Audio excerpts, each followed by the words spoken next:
After Jagger Raymond Nathan was born 2 months early, a rare diagnosis and medical complications led to 548-day stay at Children's Nebraska Hospital. Tori Nathan's water broke in April 2022, 2 months before her baby boy's due date.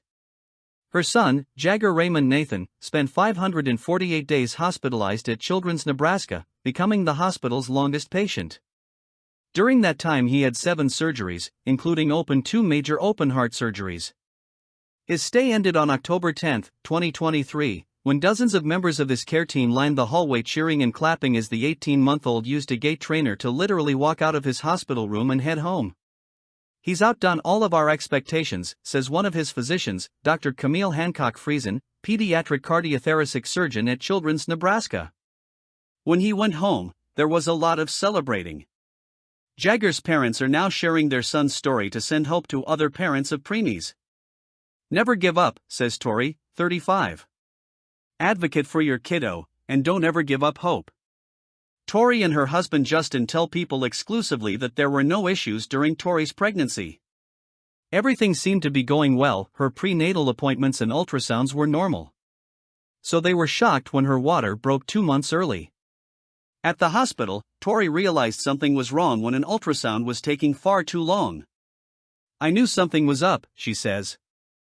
Doctors noticed something looked wrong with the baby's heart. They told her it was possible he had Down syndrome. "I was so scared," Tori remembers. "We had no idea what to do." Jagger was born at 7 a.m. on April 9, 2022, weighing 3 pounds, 11 ounces. He did not have Down syndrome, but he was diagnosed with CHARGE syndrome, a genetic condition that impacts various parts of a child's body including the heart. It affects about 1 in 8,500 to 10,000 newborns each year. It turned our world upside down. You think you're going to have a perfect healthy born child. You have that dream of everything's going to be perfect. You have the name and the clothes. Then you're just going through your day-to-day life and it changes on a 180, says Justin, 36. You feel like you're up against the world. The baby was whisked to an incubator and a breathing tube was inserted. "I stood right beside him through it all," says Justin, recalling how the baby's vitals were dropping. "It was scary," he says. Tori got to hear Jagger cry before he was immediately transported to the NICU, where his parents thought he would stay for 6 to 8 weeks. They never imagined he would live at the hospital for 548 days. Over the next few months, the parents experienced a huge amount of fear, says Tori. There were times that Jagger would hold his breath and turn blue and go into cardiac arrest. In May, he had a brain bleed, then his oxygen levels started dropping and there was a new problem with his heart. Although doctors were able to put an emergency stent in Jagger's heart, he kept having blood clots and brain bleeds. "They told Justin and I that he wasn't going to make it," Tori recalls. Adds Justin, "Doctors had to put in a bigger stent than they anticipated, and said if that didn't work, they were out of options." But that day, which the Nathans assumed would be the worst of their lives, actually became the best day because their son surprised everyone by staying alive. Honestly, they were very shocked that he lived, Tori says. "When you're told your son's going to die, it's horrible. But then, an hour later, they come up and say, he made it. We don't know how, but we're going to try to keep him alive." Jagger was transferred from the NICU to the cardiac care unit, where the couple thanked God for keeping their son alive, Tori says. "And giving us a miracle," her husband adds. Jagger had his first open-heart surgery in June 2023, and his second in July, when surgeons performed a biventricular repair on his heart. That surgery was complex, Tori says. "It was a big risk.